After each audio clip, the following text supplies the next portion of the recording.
আনন্দবাজার পত্রিকায় লিখেছেন অভিনেত্রী শ্রীলেখা মিত্র। তিনি লিখেন, ছবি হাতছাড়া হচ্ছে প্রায়শই, কিংবা কোনো রিয়ালিটি শো থেকে বাদ পড়ে গেলাম।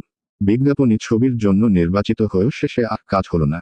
অভিযোগের তালিকা লম্বা। কিছু জানিয়েছি সামাজিক মাধ্যমে, অনেক কিছুই আবার জানাইনি। জানিয়ে লাভ নেই, তাই তবুও আবারও আমি সরব। আরজিকর কাণ্ড নিয়ে অনেকের অনেক বক্তব্য। প্রায় রোজই কেউ কিছু না কিছু বলছেন। আমি একটু বেশি জোরালো প্রতিবাদ করেছি।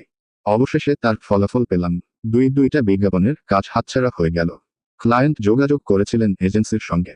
এজেন্সির যিনি প্রতিনিধি তিনি আমাকে পছন্দ করেন, চেয়েছিলেন কাজটা আমিই করি।